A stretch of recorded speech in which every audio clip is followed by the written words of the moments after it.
ایک وقت تھا جب نہ کوئی آسمان تھا، نہ زمین، نہ دن تھا، نہ رات، یعنی کہ ارتھ ایگزسٹ ہی نہیں کیا کرتا تھا۔ صرف اور صرف ایک ہی ہستی ہے جو کہ واحد ہمیشہ سے لے کے آج تک زندہ ہے، جس کو کبھی موت اور کبھی نیند نہیں آنی۔ اس ہستی کا نام اللہ ہے۔ تو آخر اللہ تعالیٰ نے انسان کو بنانے کا فیصلہ کیوں کیا، اور ہم سب کا پہلا نبی اور اس دنیا کا پہلا انسان یہ کیسے وجود میں؟ اس اسٹوری کو پورا جاننے کے لیے اس ویڈیو کو مکمل دیکھنا۔ دراصل یہ بات تب کی ہے جب اللہ تعالیٰ نے دنیا بنائی، اور اس دنیا میں ہر ایک چیز تھی۔ اس دنیا میں پیڑ پودے، جانور، پانی، آسمان، زمین، ہر چیز تھی۔ یہ دنیا اپنی ہری بھری خوبصورتی میں بھری پڑی تھی، مگر ایسی خوبصورتی کا کیا فائدہ جس کو دیکھنے کے لیے کوئی ہو ہی نہ، یعنی کہ کوئی انسان ہی نہیں تھا جو کہ اس خوبصورتی کے مزے اور فائدے اٹھائے۔ پھر اللہ تعالیٰ نے ایک انسان کو بنانے کا فیصلہ لیا۔ پھر اللہ تعالیٰ نے ایک مٹی کا اسٹرکچر بنایا۔ پھر اس مٹی کے جسم میں اللہ تعالیٰ نے ایک روح ڈال دی، اور پھر وہ مٹی کا جسم اٹھ کھڑا ہوا، جس کا نام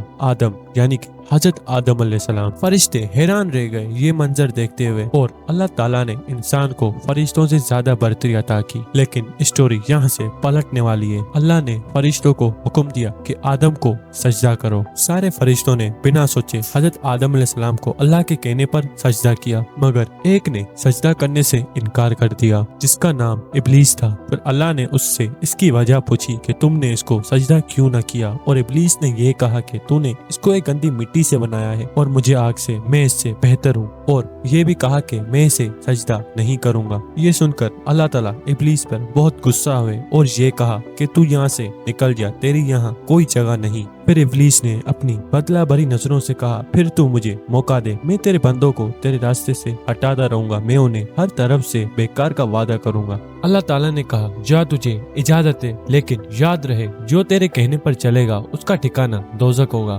اور اللہ تعالیٰ نے حضرت آدم علیہ السلام کو ایک پارٹنر دی جس کا نام ہوا تھا۔ حضرت آدم علیہ السلام اور ان کی پارٹنر ہوا، یہ دونوں جنت میں رہا کرتے تھے، جنت کی ہر ایک نعمت کا شکریہ ادا اور ان کو انجوائے کیا کرتے تھے، مگر اللہ تعالیٰ نے ان کو ایک پھل کھانے سے منع کیا تھا۔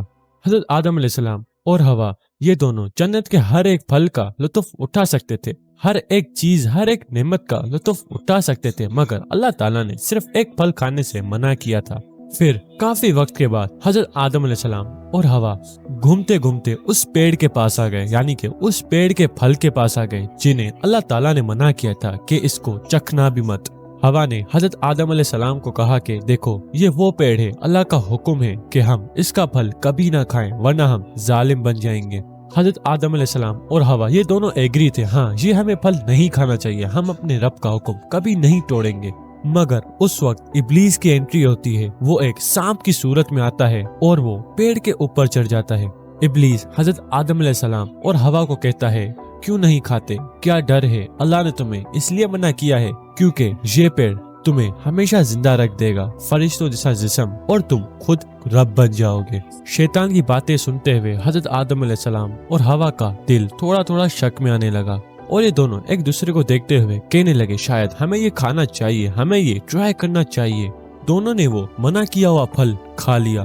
اچانک سے ان سے کپڑے چھین لیے جاتے ہیں اور یہ دونوں اپنے آپ کو ننگا جسم محسوس کرتے ہیں، اور پھر یہ اپنے آپ کو پتوں سے ڈھک لیتے ہیں۔ دوستوں پھر حضرت آدم علیہ السلام اور ہوا یہ دونوں سمجھ گئے تھے کہ انہوں نے کتنی بڑی غلطی کر لی ہے۔ پھر یہ دونوں گھبراہٹ سے اللہ سے معافی مانگنے لگے کہ ہم نے اپنے اوپر بے شک ظلم کر لیا، اگر تو نے ہمیں معاف نہیں کیا اور رحم نہیں کیا تو یقیناً ہم نقصان اٹھانے والوں میں سے ہیں۔ حضرت آدم علیہ السلام اور ہوا یہ دونوں دوزخ کے مستحق تھے، مگر اللہ تعالیٰ نے ان کو معاف کر دیا۔ اس میں کوئی شک نہیں کہ اللہ تعالیٰ رحمان الرحیم ہے۔ یہ وہ پوائنٹ تھا جہاں انسان نے پہلی بار اس دنیا میں قدم رکھا۔ پھر اللہ تعالیٰ نے حضرت آدم علیہ السلام اور ہوا کو یہ کہا کہ اتر جاؤ، یعنی کہ ان کو اللہ تعالیٰ نے دنیا میں بھیجا، اور اللہ تعالیٰ نے یہ بھی کہا کہ تم اس دنیا میں ایک وقت تک رہو گے اور یہ دنیا بھی ایک وقت تک رہے گی۔ حضرت آدم علیہ السلام اور ہوا نے زمین سے دیکھا کہ آسمان سے تیز بجلی چمکی اور پھر بارش شروع ہو گئی۔ پہلے پہلے قطروں نے ان کے جسم کو چھوا، یہ پانی جنت جیسا نرم بالکل بھی نہیں تھا، یہ ٹھنڈا تھا اور جسم کو جھٹکا دینے والا تھا۔ اور پھر حضرت آدم علیہ السلام اور ہوا نے ایک گھر بنانے کا فیصلہ کیا۔ اب انہوں نے اس دنیا میں کئی سال گزار لیے تھے، ان کو پہلے سے کئی زیادہ ایکسپیرینس ہو چکا تھا سروائیول کا، اور پھر وقت کے ساتھ انہوں نے اپنا ایک چھوٹا سا گھر بنایا، پہلی فصل اگائی، اور پھر کافی وقت کے بعد حضرت آدم علیہ السلام کا ایک بیٹا پیدا ہوا،